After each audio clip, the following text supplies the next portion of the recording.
तुमचं सर्वांचं पुन्हा एकदा स्वागत आहे एका नवीन ब्लॉगमध्ये आणि माझ्या यूट्यूब चॅनलमध्ये। तर एक महिन्यानंतर मी आज ब्लॉग बनवते बिकॉज एवढं शेड्यूल टाईट चाललं आहे की वेळच नाही भेटत आहे। आणि डोळ्याला माझं इग्नोर करा बिकॉज माझ्या डोळ्याचं थोडंसं वरती सुजलं आहे पुरी आल्यामुळे, त्याच्यामुळे माझा डोळा एकदम असं स्वेल दिसतोय। तर आज आहे सॅटर्डे आणि आता वाजलेत सकाळची 9:15 आणि आता आम्ही चाललोय छावा मूवी बघायला। तर खूप दिवसापासून एक्साइटमेंट होती रिलीज झाल्यापासून की मूवी बघायला जायचं आहे असं, पण माझी फॅमिली म्हणजे मम्मी वगैरे पण येणार होते, पण म्हटलं सगळेजण आल्यावर एकदाच जाऊया। तर परवाच्या दिवशीच मी तिकीट्स बुक केली। तर आता मी, मम्मी आणि सोनू आम्ही तिघी चाललोय आणि 9:45चा आमचा शो आहे। तर सकाळचं तिकीट काढण्याची मागची रिझन्स आहेत बिकॉज आम्हाला मूवी बघून झाल्यावरती अजून काही इम्पॉर्टंट काम करायचे, त्याचं तुम्हाला नेक्स्ट पार्टमध्ये समजेलच। आणि त्याच्यासोबत दुपारनंतर थोडी तिकीट्स पण बुक होती, सो म्हटलं सकाळी जाऊन येऊया। तर अभिरुची मॉल जो आहे तिथे नरहेल नवले ब्रिजजवळ, तिथे आमचा शो आहे। सो आता आम्ही सगळे निघालोय आणि तसं ऑलरेडी लेटच झालाय, आम्हाला जाऊन पार्क बिक करायला थोडा वाटतोय मूवी कट होईल। तो चला आता जायला निघूया आणि गाडी आणली आहे माझी मुंबईमधनं आम्ही, तर आता आम्ही गाडी घेऊन चाललोय। तर आता पटकन घरातनं निघतो, अशा वेळपर्यंत व्हिडिओ नक्की बघा। सो चला जाऊया।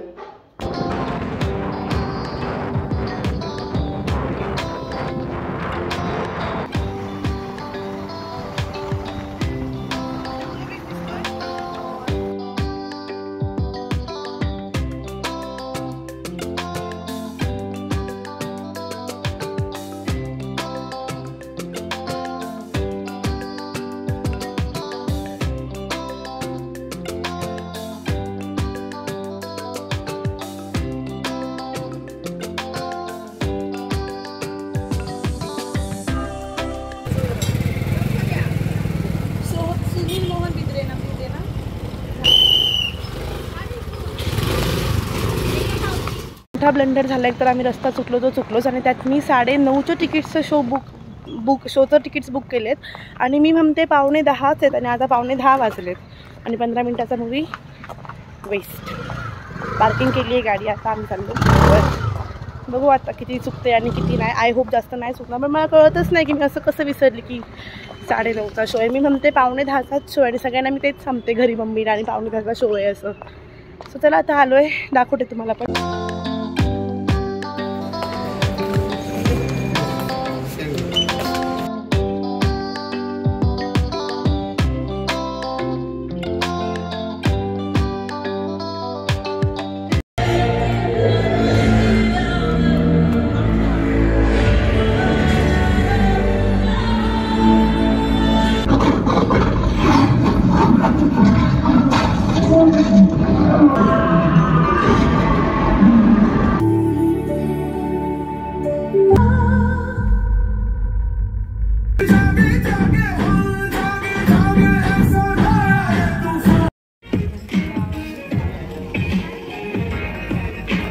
तर आता झालेला मूवीचा हाफ, सो आम्ही आता असं बाहेर वगैरे आलेलो आणि आता पण पिक्चर खूप भारी आहे, त्याच्यापुढे सगळं पिक्चरमध्ये वाईटच आहे, माहीत आहे, आतापासूनच वाईट वाटायला सुरुवात झाली आहे। सो चला आता आपण परत जाऊया आतमध्ये, पिक्चर मे बी स्टार्ट झाला असेल।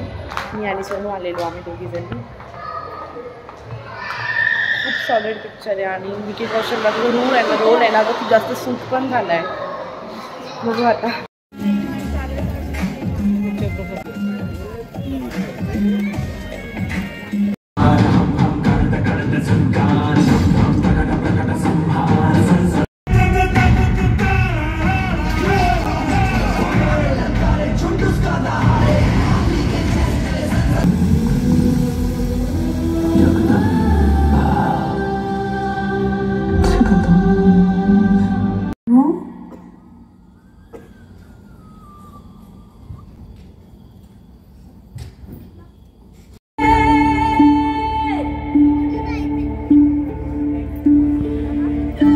आता मी मूवी बघून बाहेर आलो आहे आणि अक्षरशः आम्ही तिघं तर रडतच होतो, म्हणजे डोळ्यात अक्षरशः भरून आलेलं पाणी। आम्ही फूड कोर्टमध्ये खायला आलो आहे बिकॉज भूक लागली आहे। सो कोल्ड कॉफीचं ऑर्डर केलं आहे 3 आणि सँडविच एक मागवलं आहे आणि खाली गेल्यावर पार्किंगमध्ये मग आमचा रिव्ह्यू म्हणजे इतका असं म्हणजे बोलण्यासारख्या शब्दच नाही, एवढा पिक्चर असा शब्दात मांडूच शकत नाही मूवीबद्दल, एवढा डेंजर आहे। सो खाली पार्किंगमध्ये गेल्यावरती मग आपण बोलू परत, तेव्हा मी म्हणजे मला कसा वाटला पिक्चर ते सांगते। सोनू सॉस आणि मायोनीज, सॉस आहे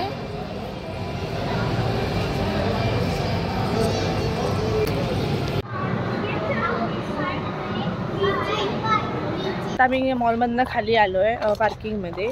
तर पिक्चरबद्दल बोलण्याचं झालं तर ते काय बोलायची हेच होत नाही एवढं. म्हणजे खूपच त्यांचे हाल करून त्यांना मरण आलं आहे. आणि म्हणजे एवढं वाईट कोणासोबतच, म्हणजे त्यांनी आपल्यासाठी एवढं चांगलं केलं आहे, इतकं त्यांच्यामुळे आपण आज जेवढं व्यवस्थित जगतोय किंवा आपण कोणाला न घाबरता जगतोय फक्त त्यांच्या बलिदानामुळे. आणि त्यांना एवढं वाईट मरण आलं आहे की खूपच जास्त वाईट वाटतं की म्हणजे आपलेच लोक, आणि हे खरंच आहे, आपलीच लोक जे असतात ना, जे आपल्याला धोका देतात जे आहे ना, ते पहिल्यापासून सगळं चालत आणि अजूनपर्यंत पण तसंच चाललंय. थिएटरमध्ये एक माणूस नव्हतं जे रडत होतं, प्रत्येक जणांच्या डोळ्यामध्ये पाणी आलेलं. आणि इतके वाईट म्हणजे डेंजर सीन्स आहेत ना ते, त्यांना ते मीठ वगैरे लावतात जखमांवरती. म्हणजे आपण फक्त इमॅजिन करून आपल्याला एवढा त्रास होतो, तर त्यांनी स्वतः सगळं भोगलं आहे ते. आणि मूवीमध्ये फक्त त्यांनी जे 2.5 तासामुळे त्यांचे ते शेवटच्या 1 तासामुळे त्यांचे जे त्यांना जे दुःख भेटलं आहे ते दाखवलं आहे, पण त्यांनी ते प्रत्यक्षात 40 दिवस भोगलं आहे. जे आपण 2 तास पिक्चरमध्ये बघून आपल्याला जे वाईट वाटतं आहे ना, आपण विचार केला पाहिजे की त्यांना स्वतःला त्यांना जे भोगावं लागलं त्यांना किती वाईट,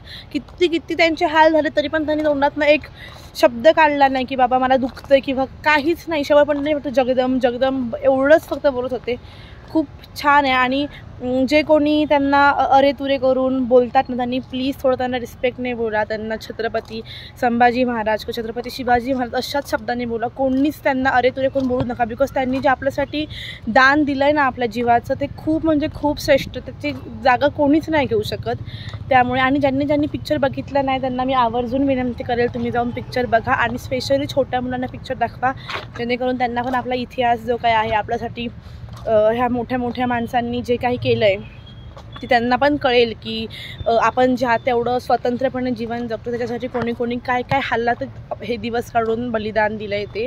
सो सगळ्यांनी आवर्जून जावा पिक्चर बघायला. आणि तुम्हाला माझा व्हिडिओ आवडला असेल, कंटेंट आवडत असेल तर चॅनल सबस्क्राईब करायला विसरू नका. सो इथून आता मी परत नेक्स्ट ठिकाणी जातो, तिकडे जाऊन मी परत तुम्हाला दाखवेन तिथे काय आहे काय नाही आहे ते. सो आता मी इकडे जायला निघतो आहे आणि आताचा व्हिडिओ मी इथेच थांबवते. पुन्हा भेटूया पुढच्या व्हिडिओमध्ये. तोपर्यंत बाय.